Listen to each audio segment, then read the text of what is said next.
Jesús y el endemoniado se encuentran en una región pagana, Decápolis, Transjordania, una región donde no siguen los preceptos judíos. Y lo primero que nos enseña este encuentro es que donde está Cristo no hay cabida para el demonio. Donde está presente Jesús no hay cabida para el enemigo.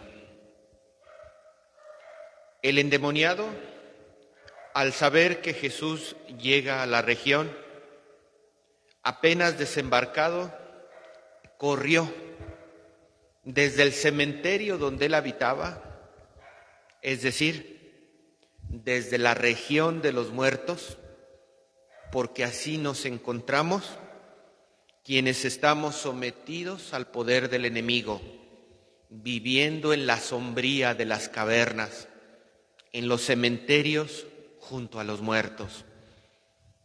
Sale corriendo del cementerio para ir hacia Jesús. Su simple presencia es una tortura para el demonio, es una tortura para la persona que se encuentra sometida a los poderes del enemigo, porque no tiene nada en común. Ya San Pablo nos dijo en su carta a los Efesios, la lucha de Cristo, así como la nuestra, no es contra criaturas de sangre y de carne, sino contra los principados, las potestades, las dominaciones de este mundo tenebroso, contra los espíritus del mal que están en las alturas. Es el combate histórico entre Dios y el enemigo de Dios, la lucha titánica y colosal de la historia de la salvación, la lucha entre la fuerza del mal y la fuerza del bien. Cristo viene como el enviado del Padre para liberarnos de las cadenas a las que muchos de nosotros estamos sometidos. Cadenas que para nosotros representan verdaderas ataduras que cancelan nuestra libertad. ¿Cuántos de nosotros podemos afirmar que estamos sujetos al poder, que estamos sujetos al placer, que estamos sujetos al tener? ¿Cuántos de nosotros ni siquiera recordamos lo dañino que pueden ser para nosotros los pecados capitales mencionados desde Santo Tomás, que apenas acabamos de celebrar? La gula, la envidia, la pereza, la soberbia, la avaricia, la lujuria, la ira. Cuando nosotros nos dejamos someter por el enemigo del Señor. Y una vez que nosotros caemos en las garras del enemigo, nuestra vida se convierte en tormento, en soledad, en sepulcro y en muerte. No te confíes, porque incluso aunque estés en la iglesia, incluso aunque estés sirviendo en el altar, aunque seas sacerdote, todos podemos ser susceptibles de caer en las garras del enemigo de Dios. Es más, al que más ataca el enemigo de Dios es a los que están más cerca de Dios. Por eso, no te confíes, porque cuando nos ataca el enemigo de Dios, nuestra libertad se vuelve su esclava, esclava del poder del mal por el cual está poseída. Tú revisa tu vida cuando supuestamente dices que estás sirviendo a Dios. Revisa minuciosamente. ¿En verdad estoy sirviendo a Dios? ¿O en verdad estoy sirviendo al enemigo de Dios? y siempre nuestra vida necesitará de la liberación que nos viene de fuera. Porque si yo estoy sometido a la esclavitud del enemigo, yo no me puedo liberar por mí mismo. Necesito que alguien me libere de fuera, que venga del exterior, me tome de su mano y me saque de las garras del enemigo. La liberación que tiene el poder para expulsar el demonio solo puede provenir de Cristo Jesús. Es la fuerza liberadora de Jesús, la única capaz de sanarnos, la única capaz de proporcionarnos un nuevo principio de vida nueva. Estamos ante un episodio de exorcismo. El exorcismo es cuando se utiliza el poder de Cristo para expulsar al enemigo de Dios, para expulsar al demonio, para expulsar a las fuerzas del mal. Pidamos a Dios que nos libre de caer en las garras de su enemigo, que permanentemente en nosotros nos esté liberando de las fuerzas negativas, de las fuerzas del mal. Eran esas fuerzas las que tenían sometidas a esta persona Gerasena, la fuerza salvaje de los espíritus inmundos se ensañaban sobre él, que corre hacia Jesús y le grita, se pone de rodillas y le suplica que no lo atormente. Qué contradictorio, ¿no? Si estaba en el cementerio, si estaba en las cavernas en un lugar de oscuridad y de sombra de muerte, ¿para qué va a buscar a Jesús? Es la contradicción que muchas veces manifiesta nuestras ataduras al enemigo. Necesitamos de Jesús y por eso vamos a Él. Pero al mismo tiempo la fuerza del enemigo nos dice, grítale a Jesús que se aparte de ti, grítale a Jesús que no se meta contigo. ¿Se dan cuenta de la contradicción? Y a veces nuestra vida está inmersa en esa contradicción. Venimos a buscar a Dios, venimos a servir a Dios y por otro lado le estamos diciendo, apártate de mí, no te me acerques, no te metas con mi vida, no te involucres en mis asuntos. Pues esto es lo que le pasaba al Geraseno, que manifiesta el miedo y la necesidad. Como criatura de Dios, necesita de la salvación de Jesús, pero como persona poseída, manifiesta el miedo al espíritu del mal, que teme ser derrotado por Jesús.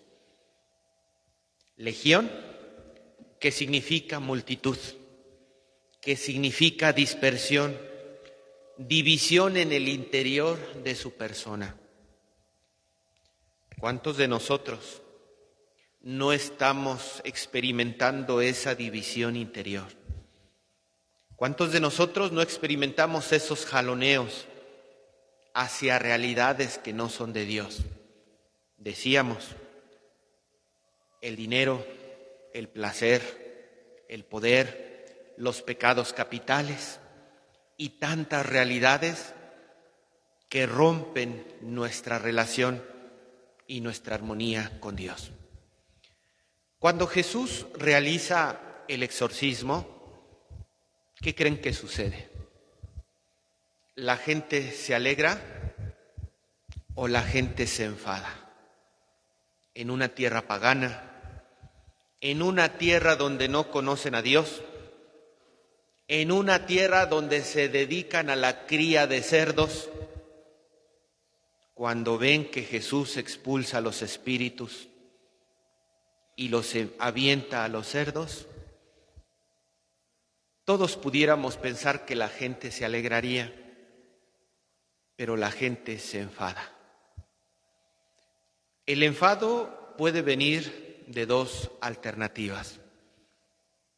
La gente está tan inmersa en las cadenas del enemigo que no quieren que la presencia de Jesús los libere. Presienten el peligro de que Jesús suscitaría el entusiasmo entre ellos para liberarlos a todos del enemigo, y prefirieron rechazar a Jesús. Otros afirman que como es una población dedicada al negocio de los cerdos, si tú avientas los espíritus del enemigo en los cerdos, les truenas el negocio. ¿Y cuántas personas prefieren que les vaya bien en el negocio a ser fieles a Jesús? Mejor que Jesús se vaya de mi vida antes de perjudicar mi negocio. Y le doy prioridad a mi negocio antes que a Jesús.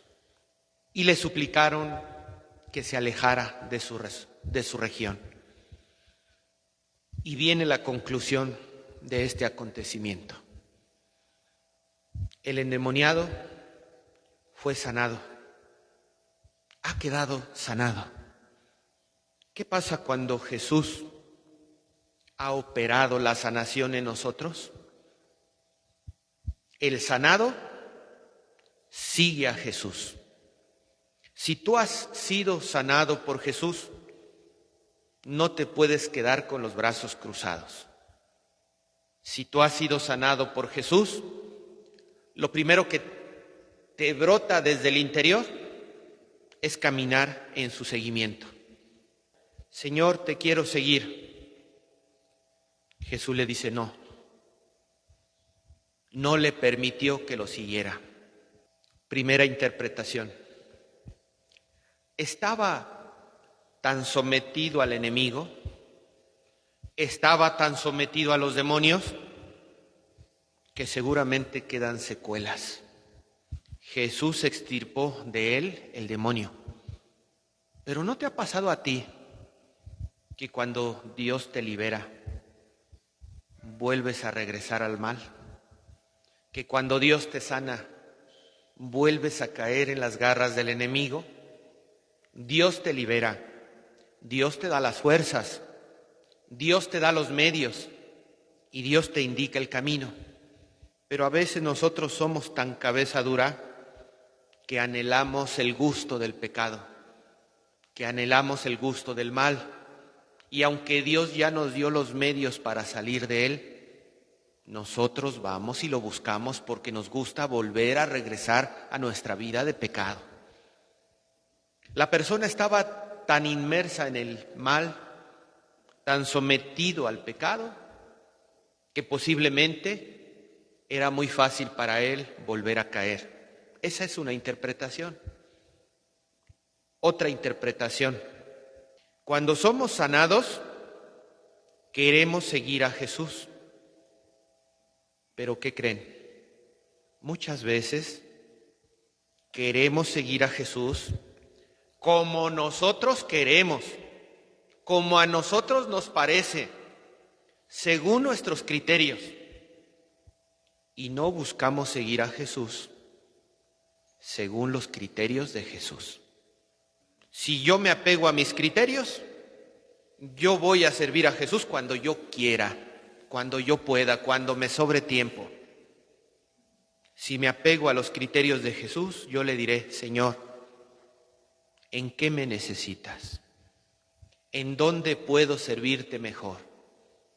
Muchas veces nosotros, por el hecho de querer servir a Jesús, queremos imponer nuestros criterios para servirle según nuestro parecer y no según las necesidades de Dios. El endemoniado decía, Señor, yo me voy contigo, yo me subo a la barca y me voy contigo. Y Jesús le dice, pues le pudo haber dicho como a la suegra de Pedro, está bien, ahora tú también vas a ser servidora, Y la suegra de Pedro, después de haber sido sanada, comenzó a servir. Pero también en el caso del leproso, le dijo Jesús al leproso: no le digas nada a nadie, muéstrate ante el sacerdote, haz tu purificación y eso es suficiente. Con que tú des testimonio de la sanación que yo hice por ti, con eso me estás sirviendo. La región de los Gerasenos era una región totalmente pagana. Es posible que lo que Jesús quería de este hombre, que fuera el primer predicador en la región de los Gerasenos, que diera testimonio del exorcismo que Jesús hizo sobre él. Recordemos, hermanos, el servicio que queremos ofrecerle a Dios no es como nosotros nos lo imaginamos, sino como Dios lo quiere para nosotros. Esta segunda teoría nos dice que Jesús envía al Geraseno como el primer apóstol entre sus paisanos, porque Jesús quería que él diera testimonio entre los gerasenos de lo que Dios había hecho por él. Pidamos al Señor para que una vez liberados nosotros podamos seguir las mociones de su Espíritu Divino, que nos irá conduciendo por el camino de su amor, por el camino de su salvación. Que así sea. Que así sea.